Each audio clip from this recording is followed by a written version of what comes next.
Yo, today we're gonna be talking about my impressions about the game Scarlett Nexus. And my impressions for Scarlett Nexus is it's fire.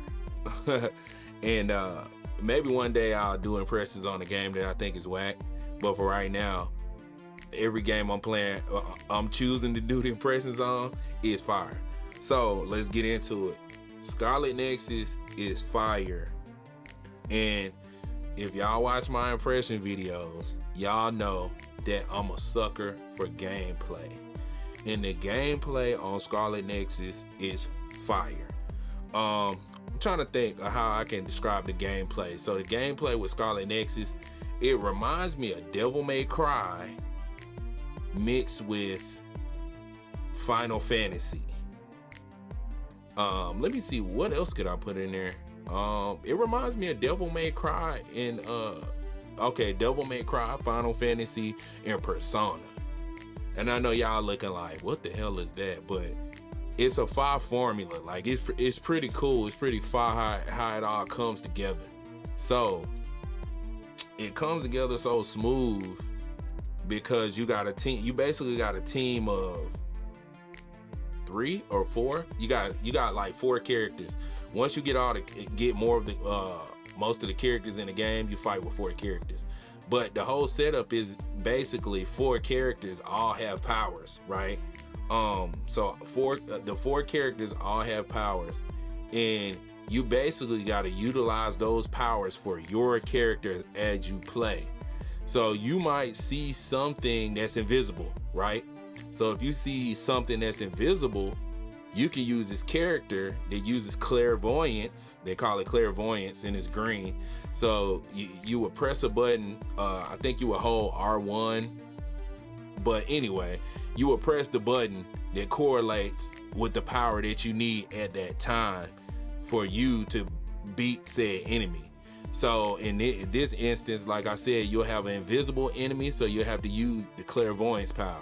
So you have to press that button, and then the power turns on, and then you can see the monster or the enemy. So I thought this setup was pretty cool because it's different circumstances where you got to use different powers from different teammates. So you just can't go into the game just spamming a certain button and expect to win. So I really like that. And I like the approach to the game because it's different. It's very different. As far as the gameplay goes, it also has an RPG element, and the RPG elements really play a part with the skill tree. Like, so you have a skill tree, and with that skill tree, you know, you could choose to upgrade your character, buff certain attacks, or buff the certain magic attacks that he has. And as you upgrade that, as you upgrade it, you pretty much just get stronger. Like, it's like a general RPG type thing. So it's pretty cool that they got that in there.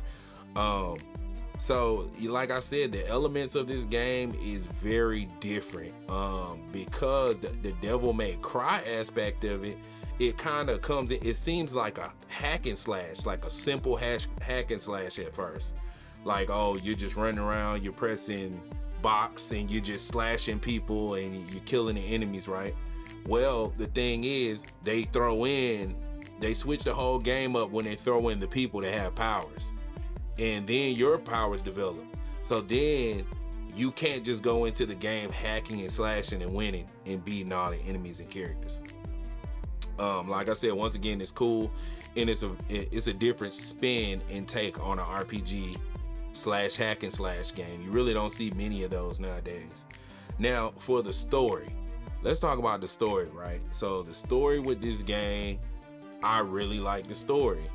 It's a great story, but I have to say, I have to give them one negative, and that's for how the story is told. The story is actually told kind of like a graphic novel, if you will, like a graphic novel type simulator. If you play any of those type of games before, where it's like kind of narration and it's like a slideshow to go with the narration. So it's not your typical story driven game.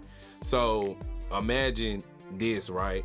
So basically, you run around and you're doing a mission, right? And after you do the mission, which the mission consists of you hacking and slashing, killing enemies, using your power with your teammates. After you use your powers and you're fighting the monsters, you beat the monsters, right? Well, it's a story time, right? So it just goes straight to the slideshow of the characters talking. You know what I'm saying? So I have to give them a minus on that because it kind of breaks the immersion of the game a little bit. But other than that, the game is fire. The game is fine with me. I like it. You know, it's a dope game, and I'm gonna continue playing it. And I'll do a review of it as soon as I'm done with it. But yeah, I'm really enjoying the game right now. I think I got about 30 hours in. But the game is dope. The game is really cool. I really like it. And I got it for the PS5. The reason why I got it for the PS5 instead of my Xbox is because it got the adaptive triggers. And that's kind of like my thing nowadays. I said that I wanted the Xbox Series X to be, it is my preferred console, and I do play all my multiplayer on it. But however, if PlayStation brings the adaptive triggers for certain games, I'm gonna get it for that system. You know what I mean? So, but yeah, that is my impressions of Scarlett Nexus. It's dope, and I definitely approve of the game. I think y'all should buy it. If you got the money to buy it, it's a great game. But all right.